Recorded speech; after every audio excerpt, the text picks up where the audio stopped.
Hello, everyone. I'm Marcia Kavanaugh. Thanks for joining us. Well, from today through January, we'll be seeing playoff-level competition in two of the city's favorite spectator activities, politics and football. For city politics, the season began today as qualifying for the February 1st election ended. We'll look tonight at who's who and who's out, who's in and who's out, as well as the nature of local politics past and present.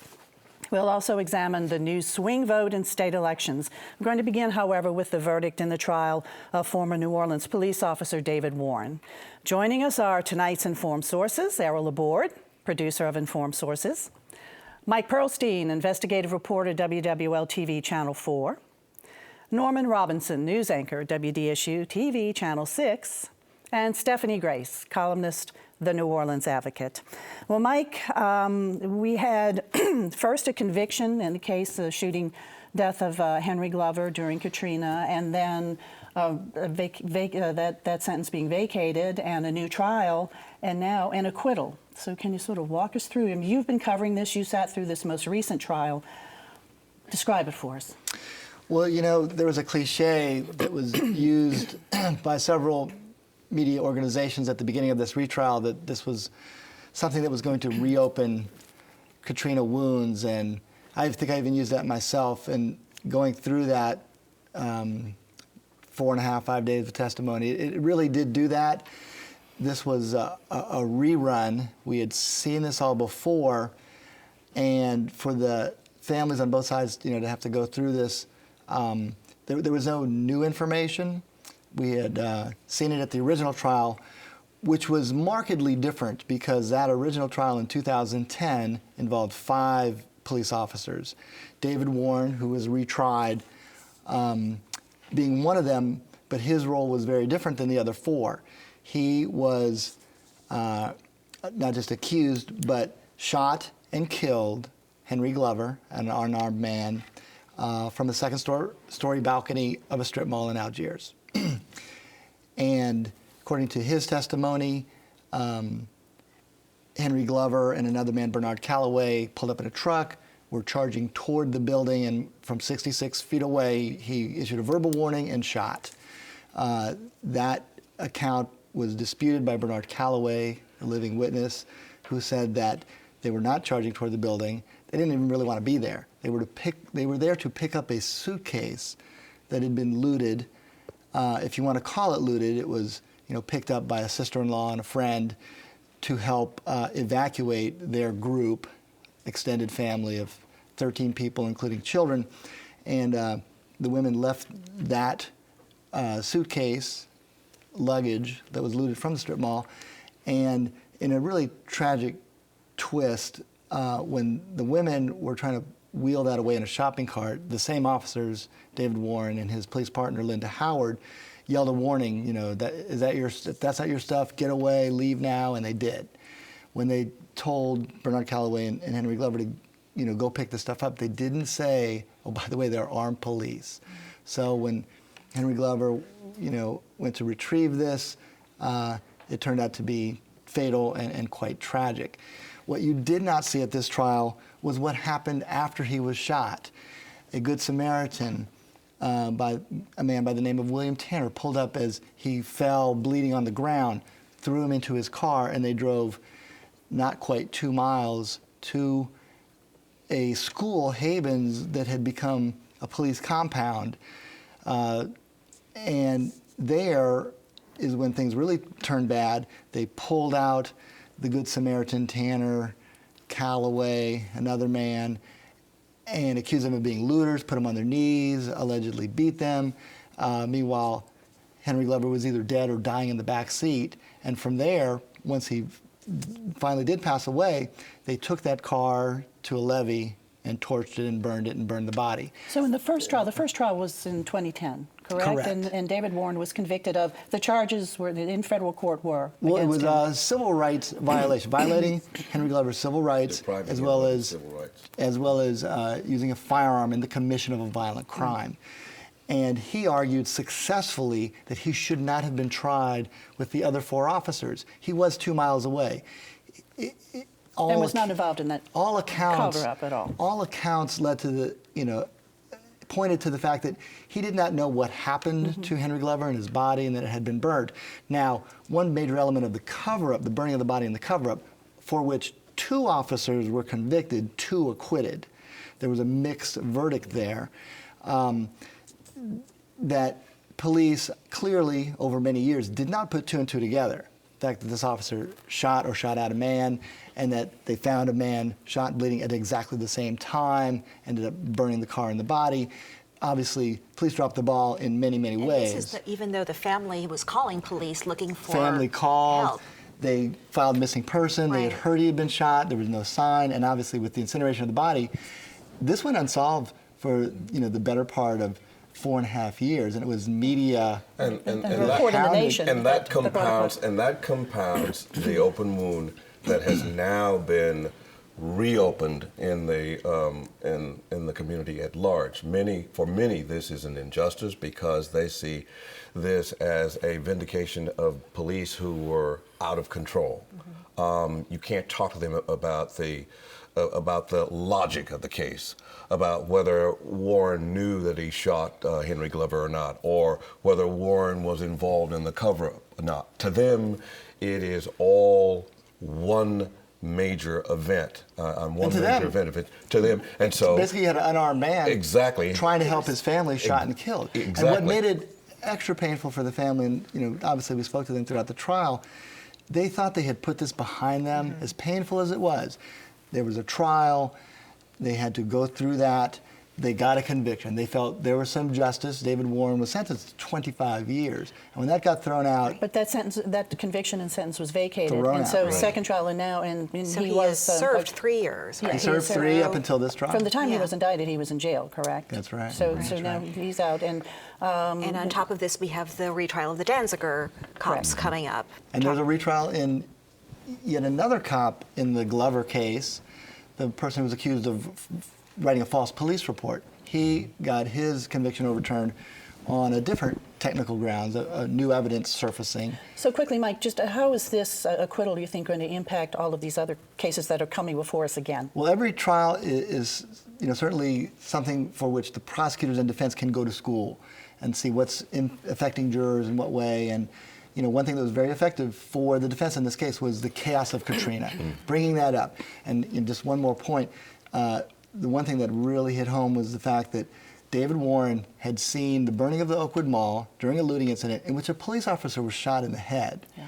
And to have been in Katrina, not only been in Katrina, but having seen that and been on sort of hyper-vigilant alert, knowing anything can happen, when he made that split-second decision, this jury thought that it was justified. Well, as his attorneys have said, there are really no winners here, only survivors. Certainly except, true. of course, for Henry Certainly Glover. true.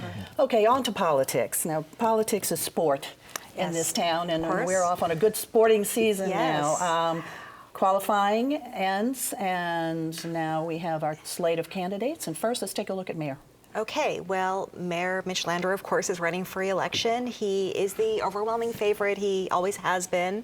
There was a new twist this week, though, and that is that a civil court judge, now ex-civil court judge, because he had to retire in order to run, named Michael Bagneris, has qualified against him. Michael Bagneris is someone who's been around politics for a very long time, a real insider. He's been on the civil court bench for 20 years.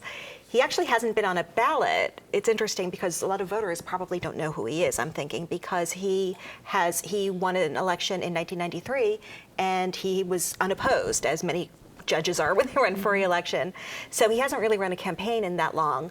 But before that, he was executive counsel to Mayor Dutch Morial, so he kind of comes out of that camp. And heavily involved in the Dutch Morial campaign. Yes. So a real, he's always been a rumored And he candidate. did in his career run for Congress and for council. City council, yes. But again, it's been quite a long time. And most recently, he's been in the news, interestingly enough, for fighting with Mitch Landrieu because he's one of the leaders in that group of civil court judges that wants to build its own courthouse, their own courthouse. And of course, the mayor wants the civil court judges to go with the rest of city government and move into the charity complex that they're hoping to renovate into a big municipal complex. So there's been a lot of tension, I think, between these two. And Michael Bagneris says it's not about that. Yeah, exactly. Yes. And acknowledging that tension up front, Yes. he says he's not running out of spite. He's not running because he's angry with the mayor. He's running because he's dissatisfied with the job the mayor's done on the issue of crime and on the issue of jobs, specifically saying that he has friends who graduated from college with advanced degrees who cannot find jobs. Right. However, all politics is personal.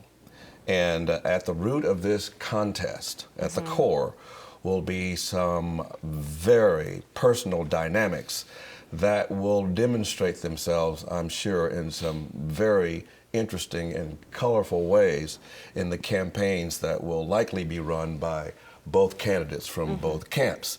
It will not be a quiet race. No. I can assure you that this will be one of the, and I hesitate to use the word, but it could be one of the roughest campaigns in recent New Orleans mayoral history. And we should note there's another candidate named Donatus King on the ballot, who's the head of the local NAACP. He put out a press release this week saying he does too have $750 to qualify, contrary to some media reports, which kind of tells you where he is in terms of fundraising ability anyway. So, But even though he's not considered a candidate who could really threaten to win this, it possibly could throw it into a runoff if he can siphon off enough votes. And there's going to be some racial undertone to this, obviously. The mayor is white, and these that two is are the African American. question, Stephanie. Yes. How much racial undertone will we see? And will we see the race card played like we saw in the race between the incumbent mayor at the time, Ray Nagin, and the challenger, Mitch Landrieu, which got quite ugly Donatus racially. King has already kind of hinted that he's going to go there. I think what's interesting is there's kind of a place for people who are unhappy with the mayor in a lot of ways, to taxi drivers who are mad that they've been cracked down on, maybe Republicans who want to weaken Mitch Landrieu because they know Mary Landrieu's race is coming up. There's kind of a repository for all of that feeling now. And one thing this points to, obviously the mayor has high popularity numbers. Across racial lines. And across racial lines. That's among, the average Joe and Jane. In political circles, and African American political circles in particular, not so popular. If you look at his track record with the legislative delegation, has not been good. With the clerk of court, with the sheriff, with... And then we talk about campaign funds, too. And Judge Bagneris hasn't started raising any money for this race. He hasn't. So that's going to be very interesting. To catch up there. On the other hand, there's another dynamic that goes on when the mayor is running for a second term, and this is the same thing that happened to help Ray Nagin. When the person's running for a second term, a lot of people say, I really don't like this guy, but let's vote for him, and then next time look for a new mayor. And I think there could be a lot of black political leaders who'd like to be mayor one day, who would just as soon have Mitch Landrieu elected this term. So 4 years from now, in 4 years. Yeah, and so that happens a lot, and that really helped Ray Nagin 4 years. But both of them mentioned from Bagneris that he's from a prominent family. I mean, he brought from the political side. His brother is Vernell, who's an entertainer. And I asked him one time, I said, look, what is it with your family? He said, Bagneris or Bagneris? He said, the politicians are Bagneris and the entertainers are Bagneris. That's funny. He would say, he would not consider himself an entertainer, but rather an artist, a playwright and producer. We're talking Vernell. Yeah. Okay, council also. Now, it's not just mayor's race, but also council race. And there's some excitement going on there. There is. Of course, one of the big news this week is that Jackie Clarkson is back. She hasn't left yet, but she was going to leave, retire. And of course, Kristen Palmer last week decided at the last minute she would not run in District C. The mayor, there was a really interesting press conference this week where Jackie Clarkson, who has been on and off the council for 25 years, I think, District C, she's term limited from at-large. She represented District C in 2 different stints. This would be her 3rd if she wins. And the press conference really wasn't Jackie Clarkson saying, I'm running, but it was really Mayor Landrieu saying, I called her and asked her to run, and she said yes. She stepped up. And interesting, very blatant about that. Very blatant. That's what I find to be very interesting about this. That he Sure. was frank enough to say, yes, I called And her I think- and asked her to run. I think there are Drafted her. two elements to that. One is, I think people might have said Jackie Clarkson just doesn't want to leave. And, she's 78. Some people might say it's time for new blood, although she certainly seemed very invigorated that day. I don't think it was that. I don't think it was Jackie Clarkson doesn't want to leave. Well, but that's interesting. But I think the mayor saying she's doing this for me weakens that argument a little bit. But it also points to the fact that he's putting together a slate. He's running on continuity, and he wants as close to his current council with him as possible. He said that out loud too. Errol? Going from a district council member, which used to be, to at-large is a much more pleasurable job than being a district council member. Because a district council member, you're close to everything. I mean, you're going close to all meetings at all all the hours. potholes in Sure. the street, and you're answerable for it. Whereas at-large, Right. okay, you can say, well, call your district council member for that. I And plus, asked her you have about more that. conversation. So it's really an emotional step down. Sure. Well, to me, it's very obvious, and maybe because I'm close to the politics of Algiers, being an live there? Algerine, and I happened to overhear at breakfast one morning at Toot Sweets, which is a watering hole for the politically inclined on Friday mornings, that Clarkson was prevailed upon to enter this race because Christine Palmer was not going to be reelected, because the forces who command the grassroots vote in Algiers was not going to vote for her, in fact. And in fact, that she did not want to step down? Is that true? Exactly. That was her choice, was not to step down initially, but she had no choice upon understanding what the opposition was going to And be. the opposition, the lead opposition, is a woman named Nadine Ramsey, a former Absolutely. civil court Whom judge. the mayor does not want on the council because she would not be an ally. She would he talked about definitely- Jackie Clarkson being right there at his Yes. side. I mean, there was the a mayor lot of wants code. to, if he can. Right. And he's an incumbent, and it's smart on his part. If he wants to veto-proof the New Orleans City Council, and Jackie Clarkson would be an almost shoe-in. Right. In Algiers, because she is so popular there. So Nadine Ramsey now has an uphill. Right, road to and there's a climb. racial undercurrent to this race too. I think Exactly. But because also, Nadine it's part of the Ramsey- district yeah. that crosses the river. It's a very, very complex district It to is. represent. You got to represent Norman on the one hand. Okay. There you go. Okay. You've got French Quarter. You've got Maroney and all Maroney. that. And so, boy, talk about diverse interests into in mid-city. that There are district. other council races too, so let's touch on some of those. Okay, at-large race. This is the first time we will be electing the at-large candidates in two separate races, not all one big race. Stacey Head, the incumbent, is running for re-election. There's a man named Eugene Green, who's a former aide to Mark Boreal and Bill Jefferson, running against her. The other one, I think, is going to be more of a free-for-all. It's Jackie Clarkson's seat, so it's open. Cynthia Hedge Morrell, district councilwoman whose term limited out, is running, but she's got some tough competition. Jason Williams, an attorney who's a son-in-law to Sidney Bartholomew. Former mayor. Former mayor. He's a TV legal analyst. He ran for DA, is running, so he's got some real support. And there's also somebody named Freddie Charbonnet, who is an interim member, they each have a council member. So they each kind of have a name and a family name, a base.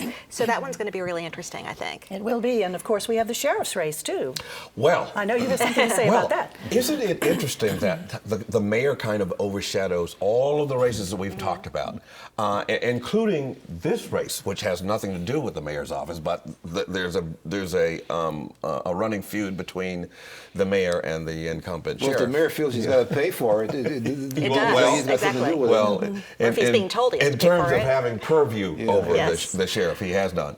But he hopes to unseat the sheriff, or to be instrumental in the unseating of the incumbent, with Sheriff Charles Fody, the former sheriff, and former state attorney general, who has some baggage of his own. Remember Anna Poe, the doctor that Charles Fody went after Memorial. post Katrina Memorial Hospital, and But that accused was her. the attorney general, not the Yeah, sheriff.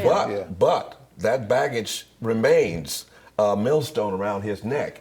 And I understand that doctors and nurses who were quote unquote part of the object of his scorn when he was state attorney general are now galvanizing forces to see to it that he does not become sheriff. Let's talk about some other potential baggage. Go right ahead. You're going to have the short-term baggage for Warren Riley. I mean, sorry, for Marlon Guzman. Marlon Guzman, Yes. simply because the consent decree came under his watch. We had the dramatic, OPP gone wild video of inmates in a cell, The feds pulling out gambling their- with a gun, their prisoners. drugs. But many of these issues and problems obviously started under the very long reign of Charles Foti. Charles Foti. Basically, Guzman inherited this mess from Foti. So it'll be interesting if there's an attack. Both of them are vulnerable to those attacks. Foti already is disputing that, though. Over He's the saying time that's he not was the in case. office, though, Foti was a popular sheriff. Because prior to that, that jail was known for breakouts almost daily. He stopped that. He built a new jail. He started this thing where you saw prisoners around town, putting up tables at fundraisers and doing public art around town and sponsoring haunted houses and all that. All of which is, most of which has been Thanksgiving. continued Yeah. by Marlon Guzman, who also is popular. He feeds people at Thanksgiving, and he uses inmate labor to help in pockets all over the city. So don't underestimate his popularity as well. Not at all. You'll see those tents all over the city. Tents provided by Sheriff Marlon Guzman. He does a whole lot in terms of sending inmates over to pick up trash. Even in Algiers, there's been a campaign from his office where he lends inmates to go out and help clean up and beautify the landscape. So he has this popularity too. So it'll be interesting, as Mike said, to see how those dynamics play out. The baggage for Charles Foti and the short-term baggage for Marlon Guzman. And it'll be a heated race. That will be interesting Yes. to watch. Which will be good for television. That's exactly right. We'll continue to And talk about it, too. newspapers. And TV news especially. Swing vote. The swing vote. The What's swing the vote. importance of the new swing vote? Who are these? This is, we're talking about the state, not the city now, shifting gears. But as strangely enough, the governor's race 2 years from now is kind of getting started with David Vitter almost announcing, not quite. One of the really interesting things to look at in recent elections, of course, Louisiana has this open primary system, and the state Democratic Party has been horribly weakened. And the leaders of the state Democratic Party really want to rebuild. They want to get some good candidates in there and put up a fight. But there's a real argument that the Democratic voters might be better off if kind of supporting a Republican who is less conservative. And they've really been able to elect the less conservative of two Republicans in a number of recent races. The most recent being the congressional race in the 5th District, Vance McAllister. But before that, Jay Darden, the lieutenant governor, who ran against Billy Nungesser, another Republican. Jay Darden is now likely to run against David Vitter for governor. The Secretary of State's race. There have been a number where this Democratic bloc, the idea is if a Democrat statewide or away from New Orleans really gets into a runoff with a Republican, the Democrat will automatically lose. But if there's no Democratic candidate and there are two Republicans, that means the Democratic voters are up for grabs. And there are enough of them that they can really swing the election. So I think this is really something that we're going to be watching as this governor race unfolds and as the Democrats. They have a candidate named John Bell Edwards, who's a state representative, who's well-liked, not very well-known. There could be others. We have 2 years. But does this turn into a Democrat versus one of the Republicans, or does it turn into perhaps Jay Darden or maybe somebody like Scott Angel, the PSC commissioner, a more moderate Republican versus David Vitter, the hardline conservative? And, Stephanie, there was a time in state politics when that role was assigned to New Orleans, because it used to be the axiom was that someone from New Orleans could never be elected governor. So you'd have a runoff between two people not from New Orleans, and whoever the power broker was in New Orleans would deliver a New Orleans vote and get that person elected. And that helped us get things like the Superdome and, the Mississippi And then River for a Bridge. while, Acadiana was really playing that role. So what about a Mitch Landrieu candidacy for governor? That would be interesting because he, of course, is really other than Mary, he's the best known and probably most popular Democrat. He's really considered the one Democrat who maybe could give a Republican a run for his money, although it's still very much a Republican state. So, Errol, then, listening to what Stephanie is saying, our culture of politics, both locally and statewide, are we seeing a shift here or remnants of the same? I think there's constant change because there was a time when, if we were discussing politics, we'd talk about the machines. We'd talk about the machine candidate versus the anti-machine candidates, which I guess would sort of like be sort of like today's liberal versus conservative. But when you get into the 1960s and you see after the Voting Rights Act, when you saw the emergence of the black vote, and you really saw it surface with Moon Landrieu's election in '69, when you started seeing groups like Thole and Bowl and Coup and Bill Jefferson's organization. These were big, powerful organizations. You don't hear about those organizations as much anymore. And after Katrina, some of the black vote, left town. But I think what it is, it's smaller groups. It's not the big public groups. It's smaller groups who are well organized in different ways. And we saw an example with those judgeships in Algiers.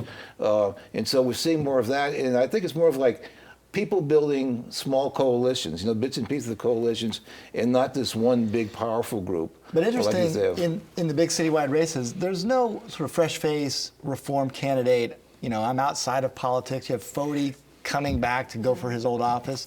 Cynthia Woodley coming back. All kinds of people coming back. Yes. That's one thing that surprises me is that even in the races where there's not an incumbent, there's not that many people running for office this time. And you see a lot of people. Wrap up this political discussion and prepare for an onslaught of political ads after the first of the year, I guess. Okay, and looking forward to in the future, Errol. What else? More politics. The election February 1st, by tradition, the runoff would have been March 1st, exactly a month later. Turns out March 1st will be like Endymion Saturday, right before Mardi Gras.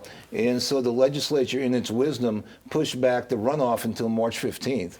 So between February 1st and March 15th, there'll be a much longer runoff period than usual. Of course, they will have Mardi Gras right in the center of it.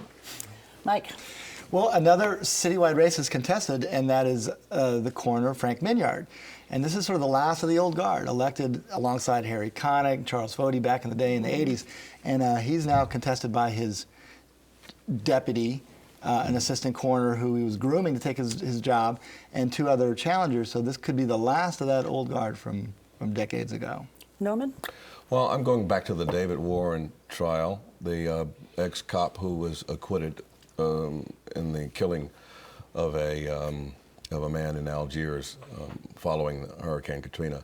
As you know, the family filed a wrongful death suit prior to the criminal trial. So now the criminal trial is over. The question is, what's to become of that wrongful death suit, which was stayed pending the outcome of the criminal trial? So it'll be interesting to see what happens in the coming weeks and months. Okay, Stephanie. And another very different lawsuit, but a lawsuit was filed this week in Baton Rouge challenging the congressional district of Cedric Richmond, which was drawn under the Voting Rights Act to comply with a law that the Supreme Court has kind of weakened since then. So it's going to be an interesting test of where the South is in the Voting Rights Act right now. Right, and we are out of time. I want to thank you guys for a very interesting discussion. Thank you for joining us. We'll see you next week for Informed Sources. Good evening.